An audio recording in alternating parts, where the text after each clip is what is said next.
Good morning. My name is Manikant. I am from Aeronautical. My topic is about separately excited DC generators. So, in order to know about separately excited DC generator, let us go through the DC generator. So, DC generator is a generator which generates electricity uh, from mechanical energy to electrical energy in the form of DC. See this setup of DC generator. So the magnetic field shoes from north to south are there, and the single loop is kept in this DC generator. Due to the revolution of this conductor, the electricity is generated, and these commutators and brushes are used to convert this alternating current generated by this generator to a DC generator by using the brushes. This coil is rotated in an anti-clockwise direction, and the electricity is produced on basis of one law, that is known as the law of electromagnetic induction. So law of electromagnetic induction states that when a conductor is placed in a varying magnetic field, an EMF is induced according to the Fleming's right hand rule in a generator. So now the Fleming's right hand rule is a rule uh, where the thumb, index finger, and the middle finger are perpendicular to each other, and it says that the thumb represents the force, direction of the movement, and the index finger represents the magnetic field direction, and middle finger represents the electricity, the current direction. So according to this Fleming's right hand rule, and via the law of electromagnetic induction, the blue color the conductor goes in an upward direction as it is revolving in an anti-clockwise direction. It goes in an upward direction,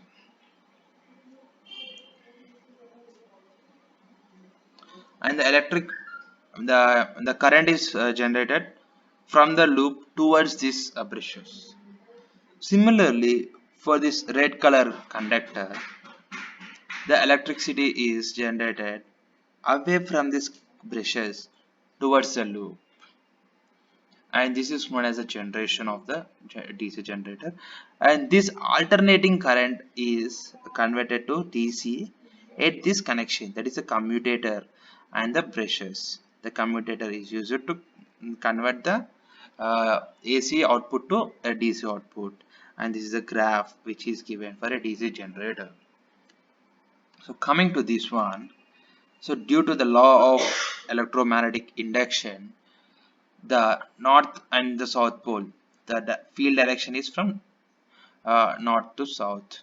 So on giving the direction of the force in a clockwise direction, the electricity generated is uh, in the direction of A to B for the AB conductor. Since the force is upward direction and the field is from north to south, and the AB has an electrical passage from A to B according to the Fleming's right hand rule. Similarly, for C to D, the CD uh, undergoes a force in a downward direction, and the magnetic field is from north to south, and the CD have an electrical flow from C to D. So this in this setup, after a while, AB comes towards the place of CD, and CD goes to the place of AB on rotating in a clockwise direction. So this is the representation of the second half circle. This is the first half circle, and this is the second half circle.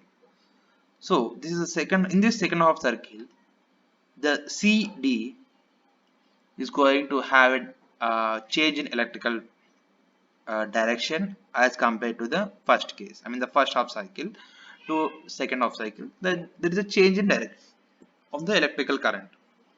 So in at the second case, I mean second half cycle of the CD, the electrical I mean the current is passed from D to C, and similarly for A to B, the current is passed from B to A.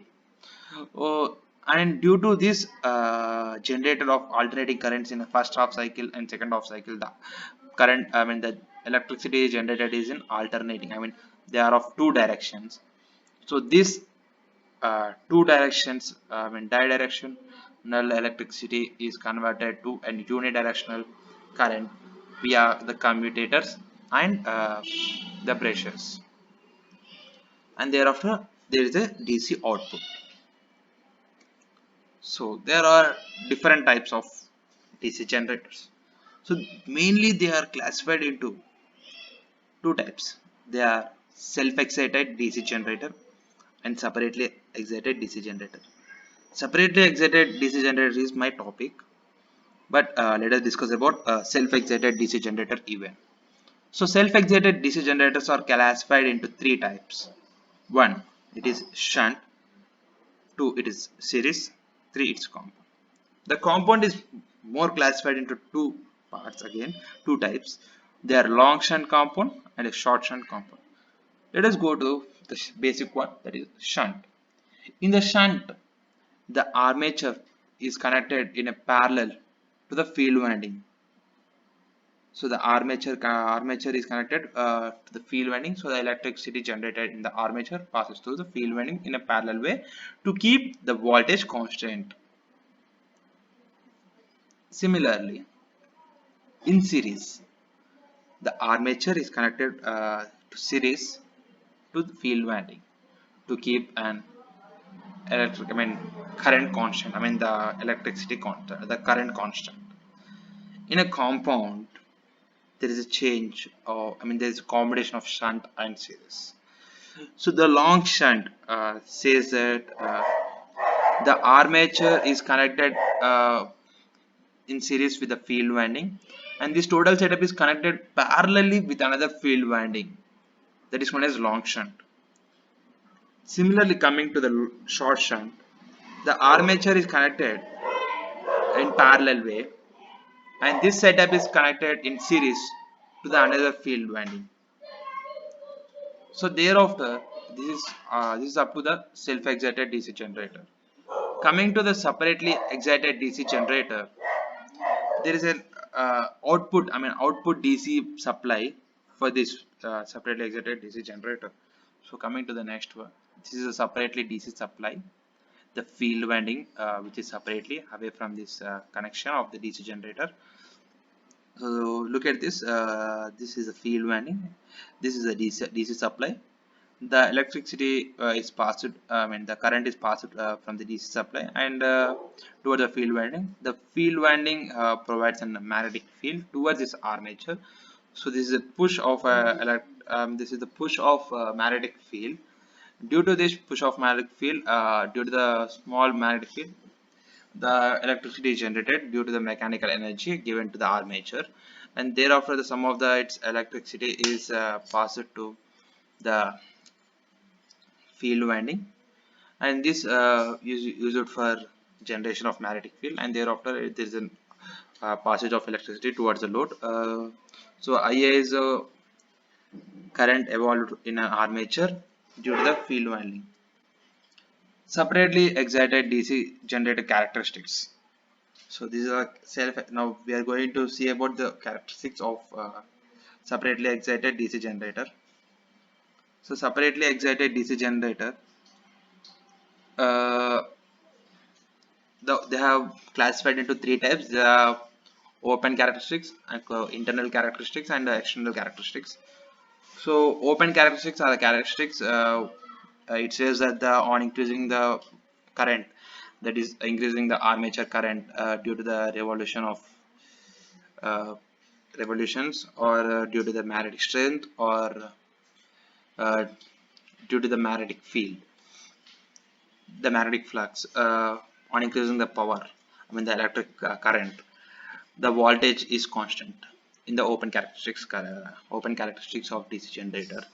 Coming to the internal characteristics of DC generator, every armature has some internal resistance. So due to that internal resistance, there will be a voltage drop of armature due to the internal resistance of the armature. So due to that voltage drop of internal resistance of armature, the voltage output will be decreasing gradually on increasing the armature current, the load current. Coming to the external characteristics of the DC generator, there is some when the DC generator output is connected to an uh, such as a load, there will be having some load resistance. The load resistance and due to the armature drop and the load drop, there may be a huge current. On increasing due to high current, the voltage drop is huge, and the terminal voltage will be less. So due to this, the voltage drop decreases, and the voltage of the terminal voltage decreases on increasing the current. Thank you.